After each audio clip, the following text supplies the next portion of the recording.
बहुत समय पहले की बात है। किसी गांव में एक किसान रहता था।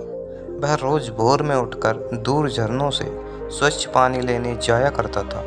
इस काम के लिए वह अपने साथ दो बड़े घड़े ले जाता था, जिन्हें वो डंडे में बांधकर अपने कंधों पर दोनों ओर लटका लेता था। उनमें से एक घड़ा कहीं से फूटा हुआ था, दूसरा एकदम सही था। इस वजह से रोज घर पहुंचते पहुंचते किसान के पास 1.5 घड़ा पानी ही बच पाता था। ऐसा 2 साल से चल रहा था। सही घड़े को इस बात का घमंड था कि वो पूरा का पूरा पानी घर पहुंचाता है और उसके अंदर कोई कमी नहीं है। वहीं दूसरी तरफ फूटा घड़ा इस बात से शर्मिंदा रहता था कि वो आधा पानी ही घर तक पहुंचा पाता है और किसान की मेहनत बेकार चली जाती है।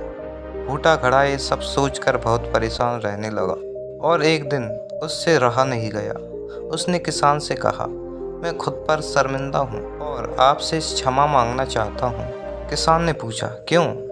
तुम किस बात से शर्मिंदा हो? शायद आप नहीं जानते, पर मैं एक जगह से फूटा हुआ हूँ और पिछले 2 साल से मुझे जितना पानी घर पहुँचाना चाहिए था, बस उसका आधा ही पहुँचा पाया हूँ। मेरे अंदर एक बहुत बड़ी कमी है और इस वजह से आपकी मेहनत बर्बाद होती रही है। फूटे घड़े ने दुखी होते हुए कहा। किसान को घड़े की बात सुनकर थोड़ा दुख हुआ और वह बोला, कोई बात नहीं, मैं चाहता हूँ कि आज लौटते वक्त तुम रास्ते में पड़ने वाले सुंदर फूलों को देखो। घड़े ने वैसा ही किया। वह रास्ते पर सुंदर फूलों को देखता आया। ऐसा करने से उसकी उदासी कुछ दूर हुई, पर घर पहुँचते पहुँचते फिर उसके अंदर से आधा पानी गिर चुका था। वो मायूस हो गया और किसान से क्षमा मांगने लगा। किसान बोला, शायद तुमने ध्यान नहीं दिया, पूरे रास्ते में जितने भी फूल थे वो बस तुम्हारी तरफ ही थे। सही घड़े की तरफ एक भी फूल नहीं था। ऐसा इसलिए क्योंकि मैं हमेशा से तुम्हारे अंदर की कमी को जानता था और मैंने उसका लाभ उठाया। मैंने तुम्हारी तरफ वाले रास्ते पर रंग बिरंगे फूलों के बीज बो दिए थे।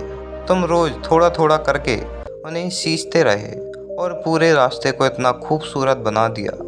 आज तुम्हारी वजह से ही मैं इन फूलों को भगवान को अर्पित कर पाता हूँ और अपना घर सुंदर बना पाता हूँ। तुम ही सोचो, अगर तुम जैसे हो वैसे नहीं होते तो भला क्यों मैं ये सब कुछ कर पाता। दोस्तों, हम सभी के अंदर कोई ना कोई कमी होती ही है, पर यही कमियां हमें अनोखी बनाती हैं। उस किसान की तरह हमें भी हर किसी को वो जैसा है वैसे ही स्वीकार करना चाहिए और उसकी अच्छाई की तरफ ध्यान देना चाहिए।